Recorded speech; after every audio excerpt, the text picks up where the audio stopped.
네, 부동산 타임머신입니다. 타임머신 타고 부동산과 관련돼서 좀 옛날부터 재미있는 얘기도 해보고, 아, 이렇게 변했구나. 그럼 우리는 지금 어떻게 봐야 될까? 뭐, 현재 이야기까지 좀 해보는 시간이에요. 오늘은 타임머신 타고 어디로 가볼까요? 네, 오늘은 주상복합 아파트. 주상복합. 주복이라고 하죠. 주복. 아, 주복. 주상복합이라는 거를 사실 일상적으로 이렇게 얘기한 것도 그렇게 오래는 제 기억이 안 됐던 것 같거든요. 근데 이게 생긴 건 되게 오래됐겠죠. 오래됐어요. 오래됐겠죠. 최초는 어딜까요? 최초는 지금 뭐 여러 가지 얘기가 있는데 네. 일단은 68년도에 이제 세운상가 아시죠? 종로에 그 청계천 지금도 있는 세운상가. 세운상가. 네. 68년도면 뭐 어마어마하게 오래된 건 아니지만 그래도 꽤 오래됐죠. 그렇죠. 68년. 이게 최초입니까? 이거는 약간 좀 이견들이 있을 수 있지 않을까요? 이견이 거기가 있지만, 최초가 아니다라는 그렇죠. 얘기도 있을 수 예, 있는 그런 얘기도 네. 있을 수 있는데 음. 어쨌든 뭐 오래됐죠. 세운상가도 그렇고요. 그리고 네. 종로 가면은 그 낙원상가라고 있죠. 있죠. 예, 네. 지금도 역시 아직까지도 그대로 있는 네. 진짜. 1층, 2층 뭐 악기상이고 네, 네, 네. 그다음에 위가 이제 그 주거용 아파트거든요. 음. 그 주상복합이라는 거는 사실 주거와 상업이 같이 결합이 그렇죠. 되어 있다. 그래서 네. 뭐 오피스텔, 상가, 아파트 뭐 이렇게 보통 결합을 돼 있는 걸 이제 맞아요. 주상복합이라고 얘기를 하죠. 네. 세운상가 지금 사진으로 나오는데 네, 세운상가. 이게 68년도 이제 모습이고 비교적 오른쪽이 이제 현대로 온 그런 모습인데 이 글씨 나와 있는 거 한번 보시겠어요? 실내 골프 연습장도 있었대요. 세상에 당시에. 야, 이거 대단한 거죠. 그러니까요. 요즘은 뭐 있으면 뭐 있나 보다 하는데 요즘은 골프 연습장이 진짜 많잖아요. 그렇죠. 실내 골프 연습장 정말 많은데 이때 당시에 좀 파격적이네요. 파격적이죠. 네. 피트니스 클럽도 있었대요. 엘리베이터. 엘리베이터도 이때는 68년이니까요. 그렇죠? 흔하지 않았을 텐데. 예. 그래서 당연히 부유한 분들이 많이 살았겠죠. 그러네. 예. 종로 옛날 네. 종로 중구가 서울의 가장 그 핵심 중심지였잖아요. 지금도 중심지이긴 하지만. 네. 그래서 다 그쪽에 살았다고 하네요. 출퇴근 용이하고. 그리고 여기서 삼복 컴퓨터가 설립이 됐대네요. 이 건물에서. 삼복 컴퓨터 아세요? 삼복 컴퓨터 알죠? 알긴 아는데 지금 많이는 안 쓰잖아요. 있나요 지금? 저 예전에 네. 처음에 이제 네. 그 컴퓨터 네. 타자기를 사서 그 워드를 공부를 좀 이렇게 배워볼까 하다가 컴퓨터를 샀어요. 초창기에. 그게 삼보였어요. 삼복 컴퓨터 네, 근데 유명하죠. 진짜 몇 년도? 비쌌던 것 몇 같아요. 년도예요? 89년도인가. 컴퓨터 진짜 일찍 사셨네요. 사기만 일찍 샀죠. 되게 크지 않았어요? 크기가? 네, 컸어요. 그거 게임 같은 게 너무 느려가지고 막 그랬던 기억이 납니다. 그때 되게 비쌌던 기억이 있어요. 그래가지고 완전히 갑오로 물리려고 했었죠.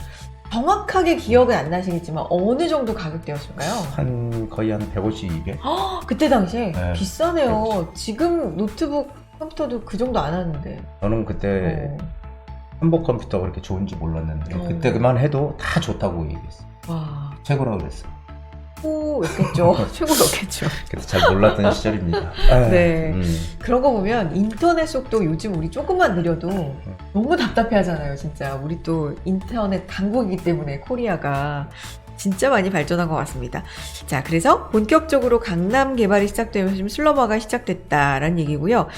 이제 90년대 중후반으로 가면서 고층 주상복합이 등장하네요. 그러니까 세운상가나 낙원상가 때만 해도 저층이었던 거잖아요. 그렇죠. 예, 저층 주상복합에서 이제 네. 고층의 시대로 이제 바뀌는 거죠, 지금. 이제 그래서 이름 자체가 타워가 들어가네요. 그때 타워. 예, 타워. 근데 네. 이렇게 이제 고층으로 가면서 사실 그때 흐름 그랬던 것 같아요. 이 주상복합이라는 게 이 주상복합 아파트가 처음에는 이제 고급 아파트로 이렇게 졌잖아요. 네. 그 당시에는. 근데 이렇게 고층으로 올라가면서 주상복합 아파트에 대한 인기는 별로 그렇게 크지 않았어요.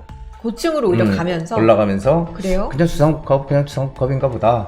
그리고 대부분의 사람들은 주상복합보다는 아파트를 선호를 많이 했죠. 아파트에 들어가는 게 정상적인 거고 주상복합은 조금 뭔가 거리감이 있었다 그래야 되나요? 이렇게 선호를 크게 했던 아파트는 아니었던 것 같아요. 그 당시에. 그렇군요.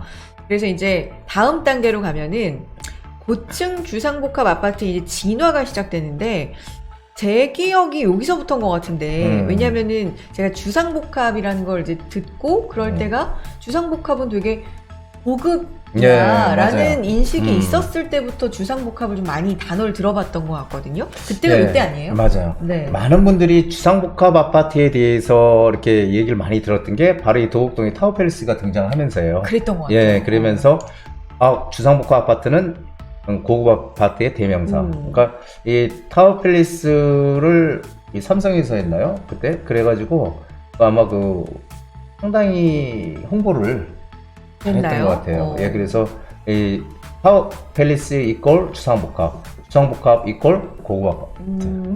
그래서 고급 아파트의 대명사로 불리우기 시작했던 게 바로 이 타워팰리스죠. 그래서 요때부터 주상복합 좀 많이 저도 들었던 기억이 여기 있고. 있네. 예, 네. 고급이라는 인식을 심어주기 시작함. 골프 연습장, 그 안에 수영장, 뭐 연회장 이런 시설을 갖췄다. 그렇죠. 제일 비쌌던 아파트죠. 최고 66층, 2002년에 준공이 됐고 도곡동 타워팰리스가 요때부터고요.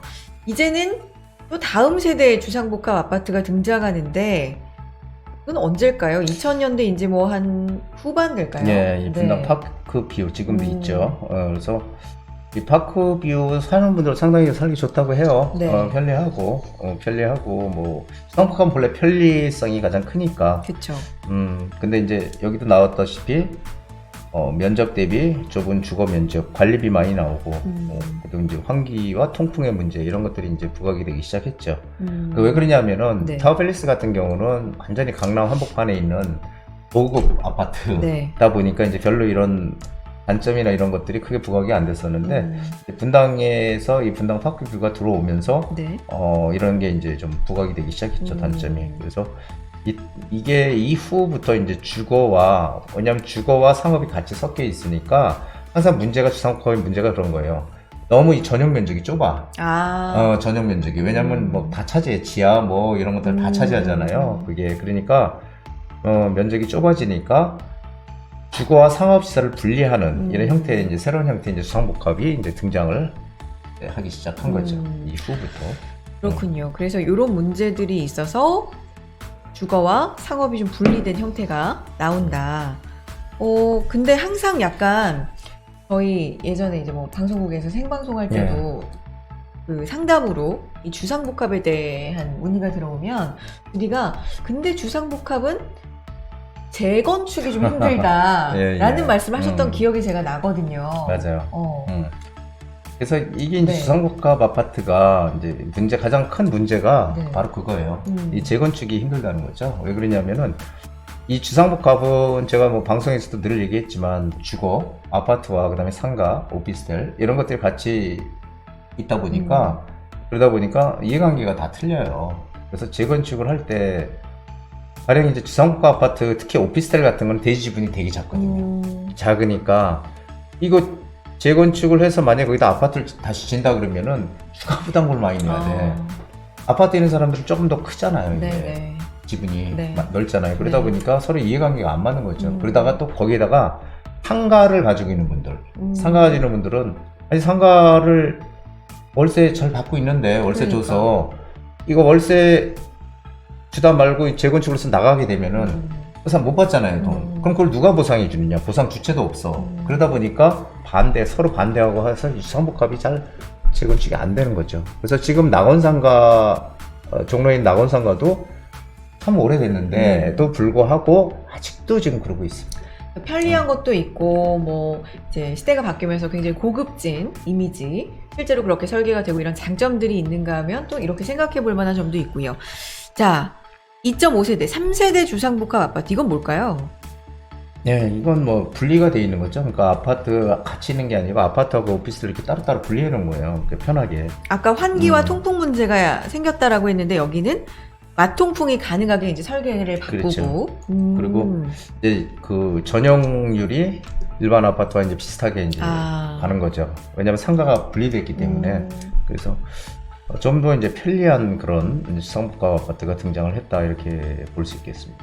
항상 이렇게 진화합니다. 어떤 게 등장하면 단점이 있으면 그게 좀 진화된 형태로 등장을 하는데 2.5세대, 3세대 주상복합 아파트까지 등장했다. 대표적인 게 뭐 가재울 DMC 금호 리센시아 그리고 부산 센텀시티, 판교 알파리움 이런 데가 있네요. 네, 이런 곳들이 대규모 복합 단지다.